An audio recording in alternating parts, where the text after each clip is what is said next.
더불어민주당 김태년 원내대표는 다주택자 양도세를 한시적으로 인하하거나 완화할 계획이 없다며 거듭 부인했습니다. 국민의힘은 선거를 앞두고 우회적으로 던져 여론을 따본 것이라고 비판했습니다. 코로나 위기 속에 얻은 이익을 나누자는 이익공유제를 두고 논란이 계속되고 있습니다. 민주당은 양극화 해소를 위해 도입을 적극 추진하기로 한 반면 국민의힘은 국민 재산을 몰수해 국고를 채우겠다는 반헌법적 발상이라고 비판했습니다. 서울시장 보궐선거를 앞두고 출마 선언이 잇따르면서 여야 후보군 윤곽이 구체화되고 있습니다. 양자 대결로 가닥을 잡은 민주당 움직임과 단일화를 둘러싼 줄다리기가 치열한 야권 움직임 짚어봅니다. 뉴스앤 파워 인터뷰. 오늘은 국민의힘 청년자치기구인 청년의힘 대표를 맡고 있는 황보승희 의원과 함께 백신 문제와 4차 재난지원금 등 코로나19 대응과 4.7 재보선 야권 후보 단일화 등 당내 현안에 대한 입장을 들어봅니다.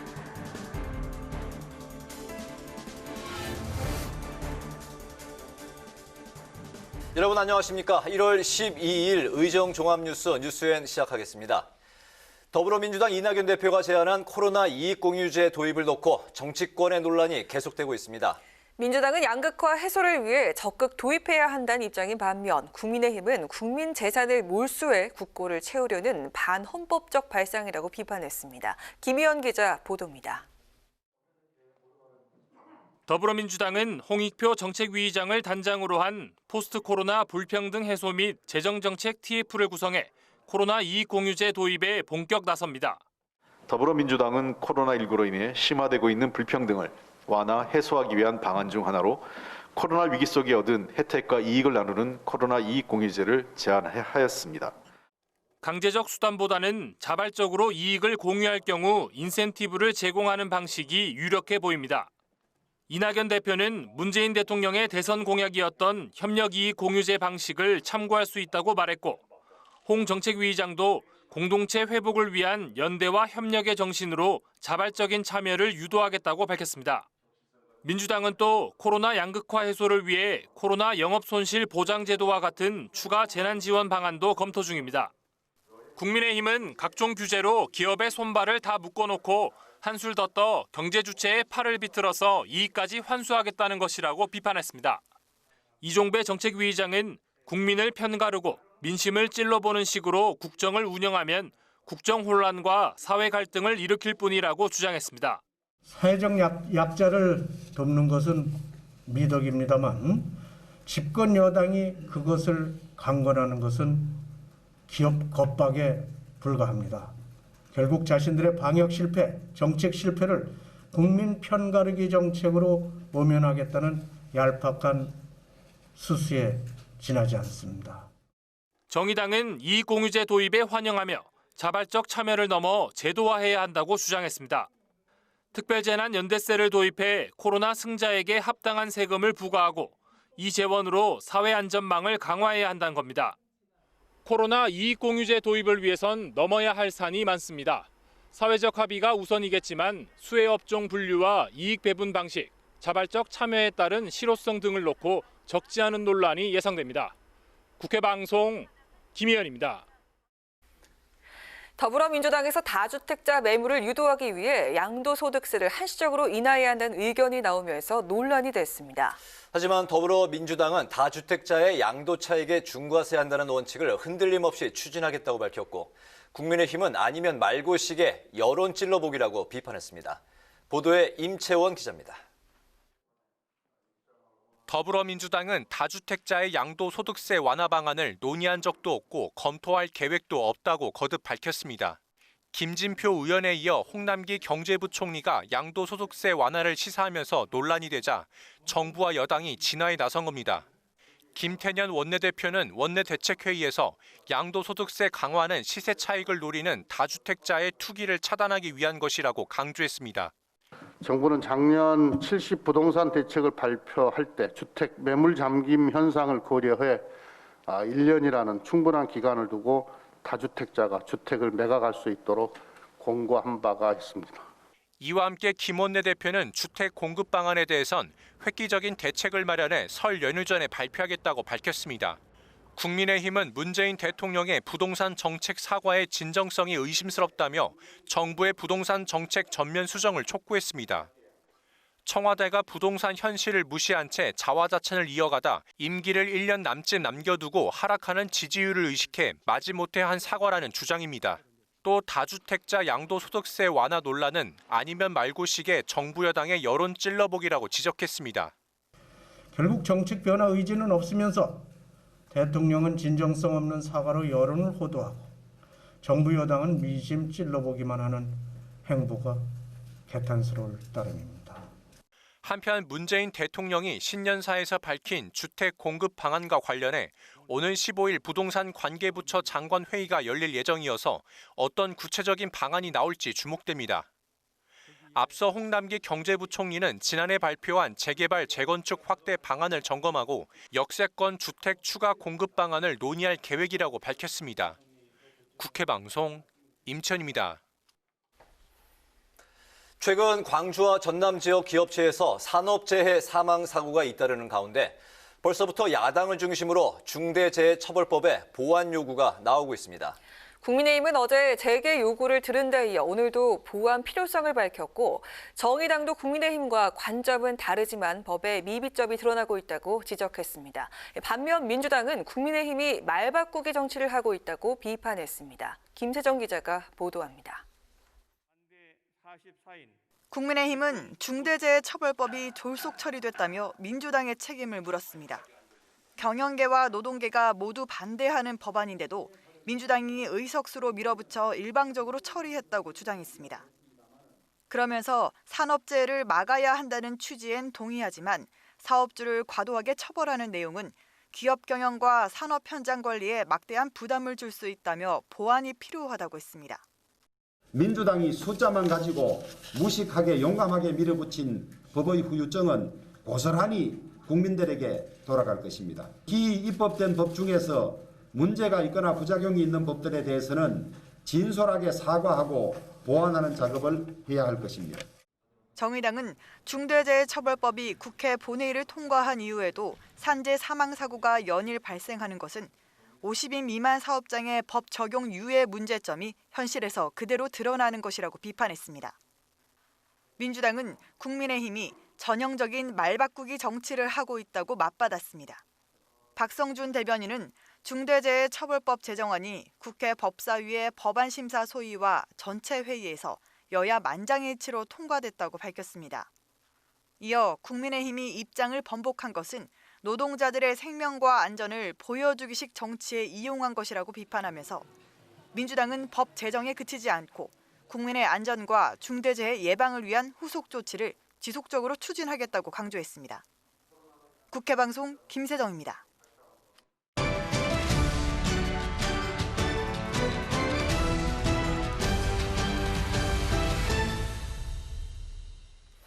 네, 이슈 분석 김동길 기자와 함께합니다. 어서 오십시오. 어서 오세요. 네. 서울시장 선거 대선 전초전이라고 볼 수 있는데요. 점점 후보자 윤곽이 나오고 있습니다. 먼저 여당부터 좀 살펴볼까요? 네. 현재 더불어민주당에서는 박영선 장관 그리고 우상호 의원 2명으로 압축돼 가고 있죠. 네, 그렇습니다. 고심했던 박영선 장관은 이제 출마 쪽으로 기운 것 같고요. 박주민 의원은 막판까지 이제 출마 가능성을 배제할 수는 없지만 불출마에 무게가 실리면서 우상호 의원과 박영선 장관의 양자 대결로 가닥이 잡히는 모습입니다. 박영선 장관의 경우 이제 고심을 거듭을 했는데요. 이제 출마 선언이 초읽기에 들어간 것으로 보여요. 박 장관의 경우는 여당 내에서 4선 의원을 했고요. 또 현재 중소벤처기업부 장관인데 당의 서울시장 출마 요구가 있었습니다. 이제 결정의 시점이 다가오고 있는 것 같은데요. 어제 한 라디오 프로그램 인터뷰에서 박 장관이 국민의당 안철수 대표를 겨냥을 했는데 갈짓자 행보를 하는 분에게 서울을 맡겨도 되느냐라는 이제 물음이 지속되고 있다고 비판을 했거든요. 네. 그 발언을 보면서 이제 출마가 임박해 오고 있구나라고 생각을 했는데 출마 관련해서도 이제 직접 언급을 하기도 했습니다. 한번 들어보시죠. 선거의 여러 가지 상황이 매우 어려워졌는데 이렇게 어려워진 상황을 타게 하는 여러 가지 방법 중에 더 품이 큰 민주당으로 국민에게 다가가는 길은 무엇일까에 대한 진중한 고민, 이런 것들이 있었다고 생각합니다. 네, 박 장관은 예능 프로그램에도 출연을 해서 이제 남편과 일상생활을 공개하기도 할 네. 예정인데요. 왜 이 시점일까라고 생각을 해보면 이제 4월 서울시장 보궐선거 출마를 위한 행보로 분석도 해볼 수 있을 것 같습니다. 네, 뭐 그렇겠네요. 그 출마가 아니면 예능 프로그램에 출연할 이유가 없죠, 사실. 네. 여당에서는 우상호 의원이 일찌감치 출마를 선언했는데 오늘 정책을 발표했네요. 네, 우상호 의원은 이제 정책을 발표하면서 본격적인 레이스에 이제 들어간 모습입니다. 오늘 부동산 대책을 발표를 했는데요. 부동산 시장이 이제 불안정하다 보니까 주택 공급 방안에 대한 내용이 좀 눈에 띄었습니다. 건설형, 또 매입형, 또 민간 협력형 등 이제 다양한 방법을 총동원을 해서 대규모 공공주택을 확보하겠다고 밝혔습니다. 네. 오늘 기자회견 내용이 있는데요. 함께 들어보시죠. 네. 입지 또한 강변북로 올림픽대로 철도, 주차장, 주민센터 등 활용 가능한 모든 부지를 활용하겠습니다. 역세권 고밀도 개발을 통한 공공주택 확보에도 힘을 기울이겠습니다. 네, 우 의원은 앞으로 1, 2일마다 정책 공약을 설명하는 자리를 갖겠다는 방침인데요. 서울 시민을 대상으로 한 코로나 지원과 또 민생 경제와 관련된 정책에 초점을 맞춘다는 계획입니다. 우 의원은 박 장관의 예능 프로그램 출연을 비판하기도 했는데요. 아무리 예능 프로그램이라도 경선이 끝나지 않은 당의 특정 후보를 조명해줬기 때문에 명백한 선거 개입이고 공정성을 상실한 것이라고 밝혔습니다. 우 의원은 유튜브를 통해서 자신의 소탈한 생활을 공개하면서 대중과의 접점을 늘리는 데 집중하고 있습니다. 네. 그럼 이제 또 야당을 살펴볼까요? 야당은 조금 상황이 이제 복잡해졌는데 안철수 대표는 당대당 단일화를 이제 주장을 하고 있는 상황이고 국민의힘은 안철수 대표가 당에 들어와서 경선을 치르자 이렇게 주장하고 있는 상황이지 않습니까? 네, 그렇습니다. 현재 야권의 서울시장 그 지지율을 보면 안 대표가 이제 1위를 달리고 있거든요. 그래서 안 대표는 야권 단일화를 국민의힘에 계속해서 요구를 하고 있고요.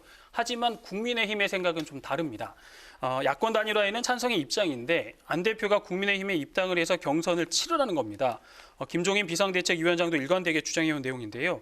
그런데 최근에 이제 당대당 합당 얘기가 나오니까 김 위원장이 분명한 선을 그었습니다. 오늘 라디오 프로그램 인터뷰에서 안 대표가 자신으로 단일화를 해달라는 요구를 하면 안 된다면서 안 대표를 비판을 했거든요.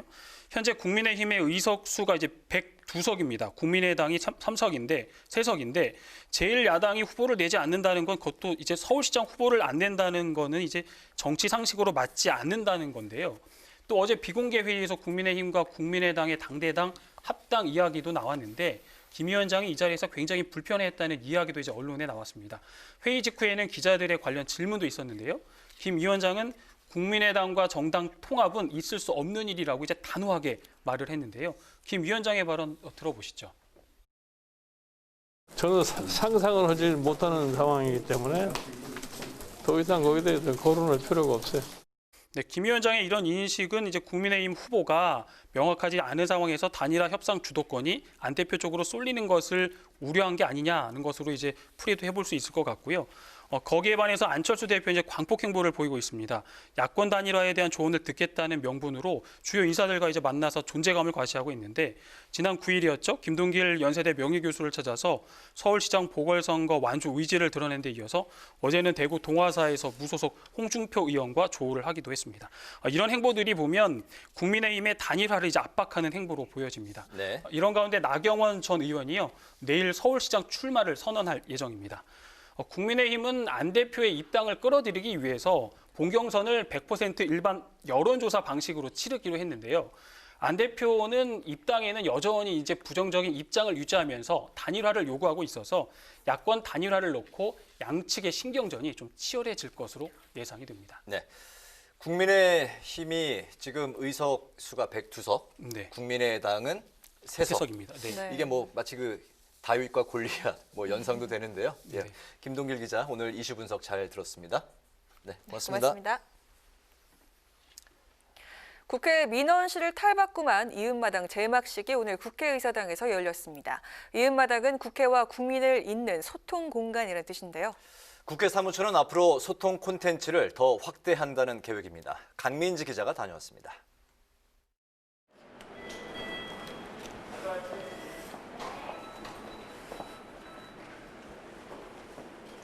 국회의사당 본관 뒤쪽 입구에 들어서자 커다란 LED 전광판이 보입니다. 방문객과 참관인들이 국회에 오면 가장 먼저 맞이하는 곳입니다. 1975년 국회의사당 준공을 기념해 만든 국회 준공기가 걸려있던 곳이지만 이젠 이 전광판 속에서 만날 수 있습니다. 국회의사당과 사랑지 등 국회 곳곳을 소개하는 영상과 국민을 의미하는 전국 8도의 멋진 영상도 함께 상영됩니다. 국회 공간개선 자문위원회가 출입구가 어둡고 단조롭다는 문제를 제기하면서 국회 사무처가 새롭게 설치한 겁니다. 이음마당은 어둡고 낙후된 국회 후면을 첨단 디지털 LED로 바꾸어 국회 방문객들에게 환영 메시지를 전달하고 국회 시설 등을 소개함으로써 국회를 방문하는 국민들과 긍정적으로 소통할 수 있는 열린 창이 될 것입니다. 공모전을 거쳐 뽑힌 이름은 이음마당. 국민과 국회가 처음 마주하고 서로를 잇는 소통의 장이 되길 바라는 뜻이 담겼습니다. 박병석 국회의장과 여야는 모두 국민과의 소통 공간의 출발을 환영하면서 권위적인 모습은 버리고 국회의 역할에 충실하겠다는 의지를 밝혔습니다. 우리 국민들께서 국회를 조금 권위적으로 보지 않았을까 하는 그런 아쉬움이 있었는데 오늘 이렇게 훤하게 밖에서 너무 다행스럽습니다. 우리 국민들의 행복으로 나아가는 데 있어서 우리 국회의 역할이 더 충실해졌으면 좋겠다. 앞서 준공기 앞 전광판 설치에 대해 야당 일부에선 역사 지우기가 아니냐는 문제 제기를 하기도 했습니다. 하지만 준공기를 확대 상영하고 한글 세대를 위한 한글 자막을 추가하는 등 보다 쉽고 친근한 모습으로 재단장하자 환영 분위기입니다. 우리 당에서 이 판을 없애려고 뭐 하는 거 아니냐는 비판이 있었는데 오늘 다시 이렇게 정리된 걸 보니까 훨씬 더 잘 된 것 같고 우리 국민들이 여기 오실 때마다 국회를 훨씬 더 친근하고 좋게 알 수 있는 공간이 되었다 싶어서 국회 사무처는 국회 방문객들을 위해 환영 메시지와 미디어 아트 작품을 추가로 만들어 국민들에게 한 걸음 더 다가설 예정입니다. 국회 방송 강민지입니다.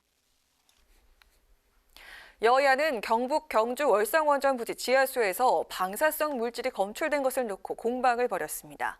민주당 김태년 원내대표는 원내대책회의에서 유전자 이상을 유발할 수 있는 3중 수소가 배출 경로와 무관한 곳에서 검출된 것을 결코 가볍게 볼 수 없다며 국회 차원의 조사 필요성을 검토하겠다고 밝혔습니다.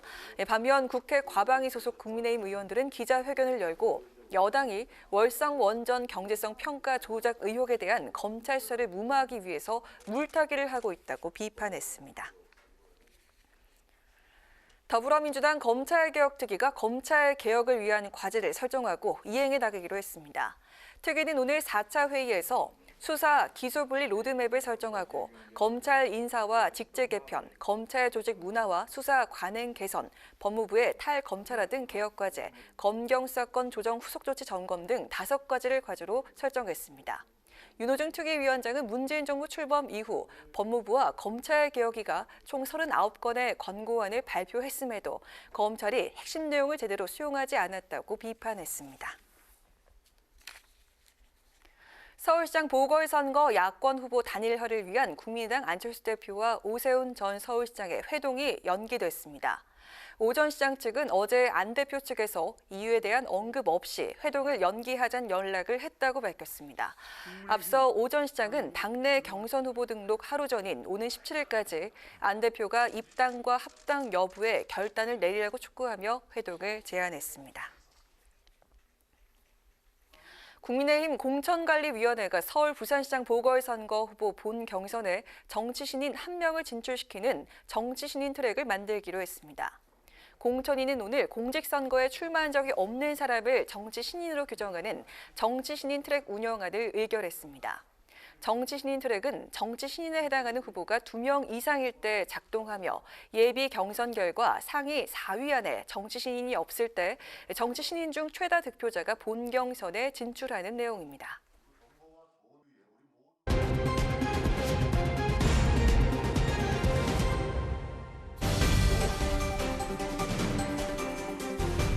사람들의 시선을 끈 오늘의 정치 뉴스 강아랑의 정치톡 시간입니다. 1월 12일 첫 번째 정치톡 만나보시죠. 오늘 뉴스 포털에서는 별의 순간이란 검색어가 하루 종일 눈길을 끌었습니다. 바로 국민의힘 김종인 비대위원장이 언급한 말인데요. 일생일대 기회를 뜻하는 이 별의 순간이 왔다고 김 위원장이 지적한 사람, 바로 윤석열 검찰총장이었습니다. 어떤 내용일까요? 인간이 살아가는 과정에 별의 순간은 한 번밖에 안 와요. 그 별의 순간을 제대로 포착하느냐에 따라서 자기가 인생의 국가를 위해서 크게 기여할 수도 있고 못할 수도 있고 그래요. 윤석열 총장에게 별의 순간은 지금이라고 보시는 거군요. 내가 보기엔 별의 순간이 지금 보일 거예요 아마. 오늘 아침 한 라디오 방송에 출연한 김 비대위원장은 윤 총장의 대선 출마 가능성을 묻는 질문에 이렇게 의미심장한 발언을 했습니다. 김 위원장은 본인 스스로가 결심할 거니까 내가 구체적으로 얘기는 안 한다라고 말을 아끼면서도 자신이 보기에 윤 총장에게 지금 별의 순간이 보일 것이다, 이렇게 언급했는데요. 일생에 한 번 오는 별의 순간을 본인이 잘 파악하면 현자가 될 수 있는 거고, 파악을 못하면 그냥 그걸로 말아버린다고 지적했습니다. 최근 각종 여론조사에서 대권 주자로 부상한 윤 총장을 향해서 출마하라는 속내를 내비쳤다는 게 정가의 분석입니다. 김 위원장은 다만 윤 총장은 현직 검찰총장이기 때문에 여권 사람이라고 일단 거리 두기를 나타냈습니다. 그러면서 정치란 것은 갑자기 확 바뀔 수도 있다는 걸 알아야 된다며 지금 상황을 갖고 내 편, 상대편을 따질 수 없다고 주장했습니다. 별의 순간이란 말은 김 위원장이 오래전부터 대권 잡력을 칭할 때 썼던 표현입니다. 지난 2007년 대선 출마설이 돌던 정운찬 전 서울대 총장을 두고 별의 순간이 도래했다고 했었고요. 국민의당 안철수 대표를 두고는 2012년에 이미 별의 순간을 놓쳤다고 말한 바가 있습니다. 윤 총장은 과연 김 위원장이 말한 이 별의 순간을 잡게 될까요? 이어서 오늘의 두 번째 정치톡입니다. 사상 초유의 코스피 3000시대를 연 요즘 동학개미라고 불리는 개인 투자자들의 최대 화두는 오는 3월 15일로 예정된 주식시장 공매도 거래 금지 조치 종료 여부입니다. 이런 가운데 여당의 최고위원인 양양자 의원이 오늘 동학개미를 애국자라 칭하면서 공매도 금지 연장을 주장했다고 하는데요. 그 이유가 무엇일까요? 코로나로 외국인 투자자가 빠져나가면서 급락하고 있던 주식시장을 지켜낸 것이 동학개미인데 자본시장에도 애국이 있다는 것을 보여준 사례고요. 과감하고 적극적으로 투자할 수 있는 여건과 다리를 만들어줄 의무가 정치에 있기 때문에 제가 좀 나서서 이 부분을 말씀을 드리고 있습니다. 오늘 아침 한 라디오 방송에 출연한 양양자 의원은 최근 사상 최고치 랠리를 이어가고 있는 증권시장에 대해서 개인 투자자의 과열 현상이 아닌 우리나라 자본주의가 한층 높아진 측면이라고 진단했습니다. 특히 동학개미들이 삼성전자 주식 집중 매수에 나선 점을 거론하면서 애국이라고 표현해서 눈길을 끌었습니다. 양 의원은 자본시장에도 애국이 있다는 걸 보여준 사례라며 동학개미들이 단순히 돈을 버는 것이 아니라 대한민국에 투자하고 있다는 관점에서 바라본다고 덧붙였습니다. 이어 금융당국이 오는 3월 재개 입장을 밝힌 공매도에 대해서 개인 투자자들은 공매도가 주가 하락을 부추기고 그 손해는 오롯이 개인 몫이 될 수밖에 없다는 부담감이 있다며 금지 기한 연장을 재차 주장했습니다. 지난해 3월 코로나19로 인한 증시 폭락을 막기 위해서 한시적으로 도입했던 공매도 금지 조치, 6개월 시행 후 9월에 한 차례 더 연장했었는데요. 개인 투자자들은 아예 공매도를 영원히 금지해달라며 청원에 나서고 있고요.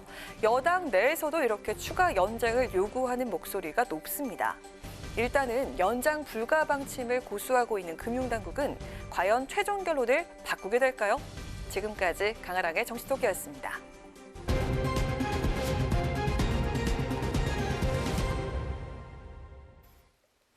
네, 코로나19 위기 상황에서도 백신 확보와 치료제 개발을 위한 정부와 국회 차원의 전방위적 노력은 계속되고 있습니다. 오늘 민주당은 코로나 치료제 관련 간담회를 열었는데요. 국회 보건복지위 여당 간사를 맡고 계신 민주당의 김성주 의원을 전화로 연결해서 관련 이야기를 나눠보도록 하겠습니다. 김 의원님 안녕하십니까? 예, 안녕하세요. 네, 먼저 코로나 치료제 개발 현황을 위한 간담회가 오늘 열렸었는데요. 오늘 간담회가 어떤 취지로 열렸고 또 어떤 이야기들이 오고 갔는지 궁금합니다. 예, 일단 코로나를 완전하게 극복하기 위해서는 약과 치료제, 백신 이 삼위일체가 필요합니다. 오늘은 국내 치료제 개발 상황을 점검하기 위해서 간담회를 개최했습니다. 셀트리온과 대웅제약, 녹십자 세 회사의 개발 담당자들이 와서 내용을 보고를 했는데요. 현재 셀트리온의 경우에는 일종의 이제 경증 치료제입니다. 이 치료제를 투입하면 중증으로 진행되는 것을 막는 그런 역할을 할 걸로 기대하고요. 현재 임상 2상을 마치고 내일 학회에서 그 임상 결과를 발표하기로 되어 있습니다. 식약처의 조건부 허가 심사가 현재 진행 중이고 빠르게 진행된다면 이달 말 또는 다음 달 초에 긴급 사용 승인이 가능하지 않을까 이렇게 보고 있습니다. 네. 대웅제약은 같은 치료제인데요. 여기는 이제 먹는 치료제입니다. 이제 호스타정이라고 기존에 만성 췌장염 치료제로 10년 이상 사용해왔던 거고 염증 개선 효과가 있는 것으로서 이렇게 보고 있습니다. 그래서 만약에 이제 이게 같이 잘 진행이 된다면 좀 중증 환자들이 더 악화되는 걸 막을 수 있을 거라고 기대하고요. 현재 임상 3상이 이제 시작이 됐고요. 한 3, 4월 정도면 결과를 발표한다고 합니다. 녹십자는 우리가 잘 알고 있는 이제 혈장 치료제, 즉 코로나에 감염됐다고 회복한 사람에 있는 혈장에 있는 그 중화항체를 이용해서 치료제를 만드는 건데요.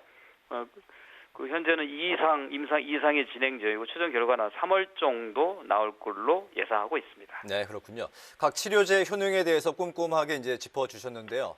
치료제도 치료제지만 백신에 대한 관심이 지금 무엇보다도 뜨겁지 않습니까? 그렇습니다. 예. 어제 그 문재인 대통령이 전 국민 백신 무료 접종을 약속을 했고요. 또 오늘은 정세균 총리가 백신의 추가 도입이 진행되고 있다는 언급을 했습니다. 예.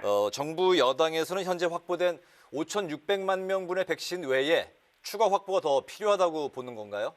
예, 현재는 이제 아스트라제네카, 화이자, 모더나, 얀센 네 군데 백신 개발사와 제품 계약이 되어 있고요.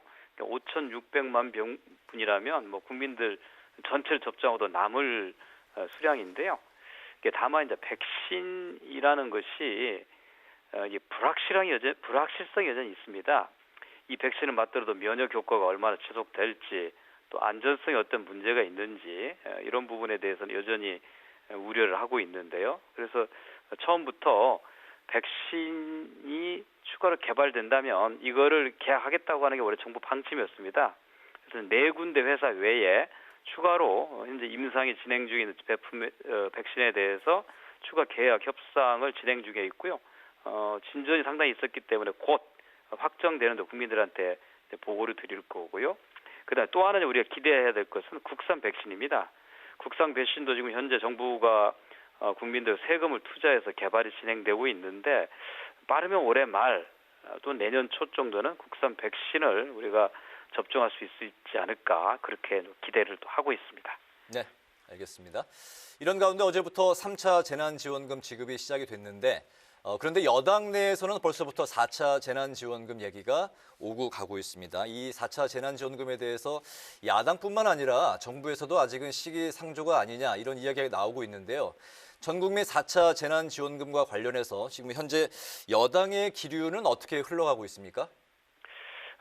우리 사회는 보니까 사회적 논의가 좀 본질과 다르게 흐르는 경향이 있는데요. 예를 들어서 백신을 무료로 접종할 거냐 유료로 할 거냐 또 재난지원금 지급은 보편이 맞냐, 선별이 맞냐 이런 얘기인데요. 이거 사실은 조금 본질과 좀 다른 좀 무의미한 논쟁이 있을 수 있다고 보고요. 지금 현재 중요한 것은 코로나 조기 극복에 사활을 거는 것입니다. 두 번째는 이 빠른 회복을 돕기 위해서 코로나부터 피해를 입은 손실을 어떻게 보상할 것이냐는 겁니다. 거기에서 이제 4차 재난지원금 논의가 나오는 건데 우선은 3차 재난지원금을 신속하게 지급하는 게 필요합니다. 그걸 보고서 아마 여전히 사각지대가 많을 거예요. 그리고 충분하지 못한 재난지원금 때문에 또 어려움을 호소할 수 있는 업종이 있을 텐데 이랬을 경우에 추가로 어떻게 또 재원을 마련해서 지원할 것인가에 대한 거는 이 3차 재난지원금을 지급하고 난 다음에 논의해도 늦지 않겠다. 이런 생각입니다. 특히 보편적으로 지원을 하자라고 하는 주장도 있는데 이제 이럴 경우에는 일단 코로나가 어느 정도 좀 잠잠해지고 충분하게 극복할 수 있다고 하는 상황에 이제는 좀 경기 진작이 필요하다. 어떻게 하면 소비를 활성화시킬 것인가에 대한 목표가 있다고 하면 그때 보편적인 4차 재난지원금을 논의할 수 있을 것입니다. 네.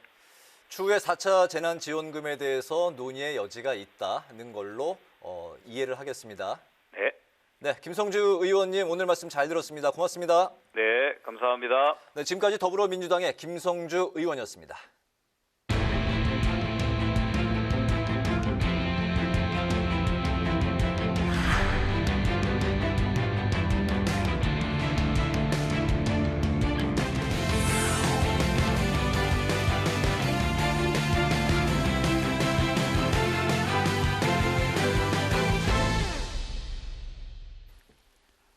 네, 이번에는 뉴스앤파워 인터뷰 코너입니다. 코로나19 3차 대유행의 확산세가 다소 주춤해지긴 했지만 아직 안심할 단계는 아닌데요. 코로나19 방역 대책과 백신 그리고 피해 지원을 놓고 정치권의 공방이 계속되고 있는 가운데 본격적인 선거 준비 체제로 접어드는 모습인데요.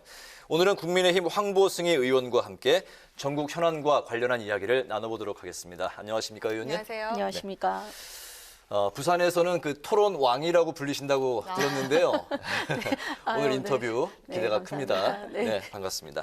먼저 코로나 관련 이야기부터 하겠습니다. 의원님께서는 당 코로나19 대책 특위위원으로 활동하고 계신데요. 어제 문재인 대통령이 이제 신년사가 있었죠. 전 국민 백신 무료 접종 이야기가 있었고 또 오늘은 정세균 총리의 백신 추가 도입에 관한 진행 이야기가 또 언급이 있었는데 정부의 이러한 백신 관련 대응 어떻게 바라보고 계십니까? 사실은 최근에 우리 의회에서도 긴급 현안질을 통해서 K 방역이 성공이었냐 실패였냐 또 향후에는 어떻게 해야 되느냐 많은 논란들이 있었습니다. 근데 네. K 방역의 성공과 실패를 논하는 것이 중요한 것이 아니고 저희 야당에서 끊임없이 백신 확보 문제가 정부에서 늦장 대응한 거 아니냐 이렇게 지적을 하는 부분들이 사실은 12월 초에 아스트라제네카 백신을 확보한 것이 4,300만 회분을 확보했다고는 했습니다만 네. 그것이 실제는 또 1,100만 명 회분만 했었다. 미흡한 부분들이 많았기 때문에 야당에서 적극적으로 지적을 했었고 네. 또 그런 과정을 통해서 정부에서 또 늦었지만 대통령께서도 모더나하고 또 협상을 하시고 또 그 외에 얀센이나 다른 이제 파이자나 다른 회사들하고도 적극적으로 저희는 계약을 맺는 그런 성과가 있었다라고 생각을 하는 것이거든요. 네. 근데 이제 여당에서는 야당에서 지적하는 것들이 다 정치적 공세다 이렇게 보는 측면이 없지 않아 있는 것 같아서 좀 많이 아쉽고요. 저희가 정부도 잘하면 좋겠지만 항상 미흡한 부분들이 있습니다. 그런 것들을 야당에서 또 적절하게 지적을 하고 그것을 통해서 개선이 이루어지면 결국은 국민들이 안심하고 살 수 있는 그런 코로나 어떤 대응을 만들 수 있다라고 저희는 생각을 하고요. 여러 가지 짚으면 정부에 아쉬운 점이 많죠. 우리 네. 서울 동부구치소의 그런 밀폐된 공간에서 단기간에 재소자 절반 이상이 확진자가 발생을 하고 그 과정에서도 법무부 장관이 늦장 대응을 하고 또 전수조사를 해야 됨에도 불구하고 3주 이상 흐른 후에 전수조사를 하고 너무나 아쉬운 부분이 많지만 그러나 이 코로나 위기 상황을 정부뿐만 아니라 가장 중요한 것은 의료진들 그리고 우리 국민들이 일사불란하게 이렇게 마스크를 쓰거나 개인 방역들을 최선을 다하면서 저희가 어렵지만 지금 이렇게 극복해 나가고 있다는 생각이 듭니다. 네. 네. 또 여당 내에서는 4차 재난지원금 지금 또 거론이 되고 있는데 정부는 선을 긋고 있지만 최근 여론조사 결과에 따르면 전 국민 지급에 공감하는 의견이 높게 나타나고 있는데 혹시 견해 어떠십니까? 사실은 선별이냐 또는 보편 지급이냐에 대해서는 저희가 1차 재난지원금 지급하면서부터 논란이 많았습니다. 근데 가장 중요한 것은 지금 코로나로 인해서 많은 국민들이 어려움을 겪고 계시고요. 그 와중에 이 월급을 받는 분들 중에 소득의 변화가 없는 분이 국민 한 50% 정도가 되고, 반면에 자영업자, 소상공인, 그리고 뭐 특수고용 노동자라든지 이런 분들은 생활고가 2중, 3중으로 지금 어렵지 않습니까? 특히 집합 제한 금지 업종에 해당되시는 분들은 아예 이제 소득이 없기 때문에 임대료조차도 내실 수 없는 분들이 많으신 상황입니다. 그래서 1차 때는 뭐 정부에서 처음에는 소득 하위 70%, 4인 가구 기준 100만 원을 4.15 총선 이전에 지급하겠다라고 발표를 했다가 또 선거가 임박해서는 전 국민 지급하겠다라고 하고, 그것이 저희는 이제 선거에 상당히 이제 반사 이익을 누렸다 이렇게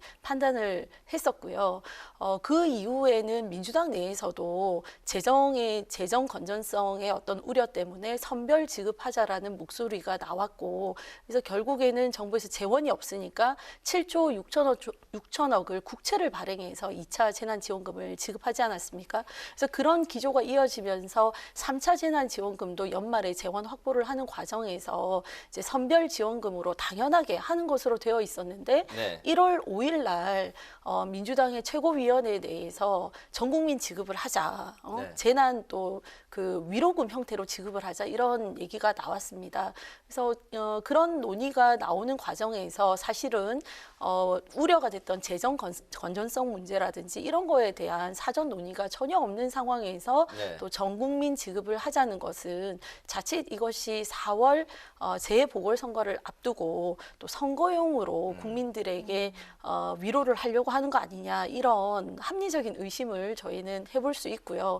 다만 지금 코로나 상황으로 지금 저희가 굉장히 국민들이 어려운 상황이고, 그렇기 때문에 국민들도 초기에는 여론조사를 해보면 선별 지급이 높았어요. 근데 최근에 지금 전체 지급하자는 것이 한 68% 정도 이렇게 공감대가 형성이 되어 있는 상황이라서 저희가 향후에 코로나 사태가 어떻게 진정이 되는지도 좀 지켜봐야 될 것이고, 또 이것이 보편 지급을 했을 때 사회 취약계층들에게 그 예산의 혜택이 가는지 여부에 대해서도 좀 면밀히 따져서 경기 부양의 효과 부분 뭐 이런 것들을 종합적으로 판단해서 결정해야 될 문제라는 생각이 듭니다.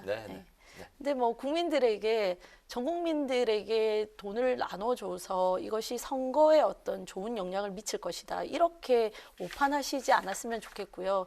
실제 1차 재난지원금 지급했을 때 작년 9월에 그 민주당의 한정혜 의원님이 모 방송국에 인터뷰를 하시면서 전체 지급했던 것이 선거에 대한 고려가 전혀 없었던 것은 아니다, 이렇게 말씀을 하셨거든요. 그런 맥락에서 전국민 지급 4차 지원금 얘기가 나오는 것은 아니기를 바라고, 정말 진정성 있게 국민에게 지금 가장 필요한 것이 무엇이냐, 선택적 지급을 더 두텁게 할 것이냐, 알겠습니다. 뭐 이런 부분들을 판단해야 될 거라는 생각이 듭니다. 토론왕이 맞으시네요. 이번에 그 4월 재보선 이야기, 앞으로 이제 뭐 그 4차 재난지원금과 관련한 이야기는 또 이제 추후에 많이 나오니까 또 그때 하도록 하고요. 4월 재보선 이야기로 넘어가 보면 당의 또 재보선 경선준비위원이시인데요. 국민의힘이 본 경선을 100% 시민의 여론조사로 치르기로 이제 확정을 했는데, 당내에서도 이제 왜 우리가 당원인데 왜 배제가 되느냐, 이런 그 불만의 목소리가 있는 걸로 알고 있습니다. 100% 시민 경선을 확정한 그런 배경과 의미는 어디에서 찾을 수 있을까요? 사실 경선준비위원회는 공천관리위원회가 발족하기 전에 저희는 해산을 했습니다. 저희가 했던 일이 이제 기본적인 룰을 만드는 것이었고, 합의가 된 내용에 대해서 이제 공관위로 넘겼는데, 저희가 이걸 넘길 때는 저희 그 당내 경선에서 1차, 2차 경선을 하게 되는데요. 1차 경선에서는 당원 대 일반 시민 비율을 2대 8로 했었고요.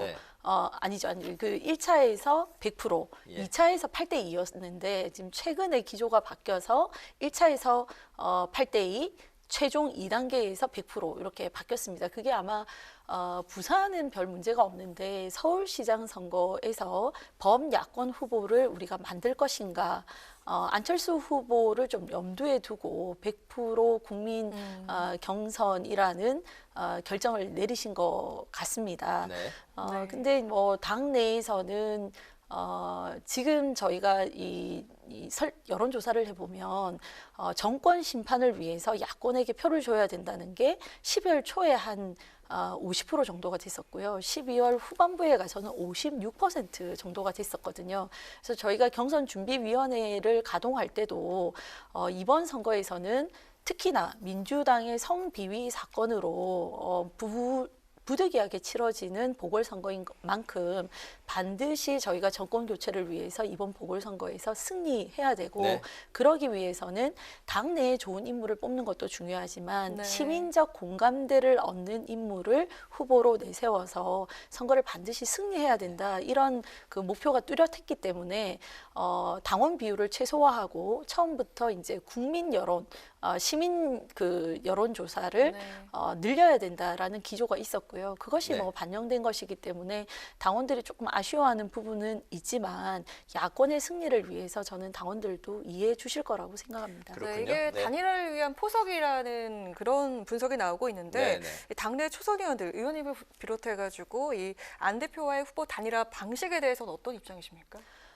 지금 뭐 저희 당내에도 훌륭한 후보들이 많으십니다. 특히 서울시장 후보에도 과거에 우리가 뭐 정치 오래 하셨던 경험 있는 또 인지도 있는 많은 후보들이 언급되고 있지 않습니까? 그래서 저희가 경선을 쭉 거치고 최종 단계에서 단일화를 하기에는 저희 경선준비위원회에서 경선 과정을 너무 복잡하게 만들어놨습니다.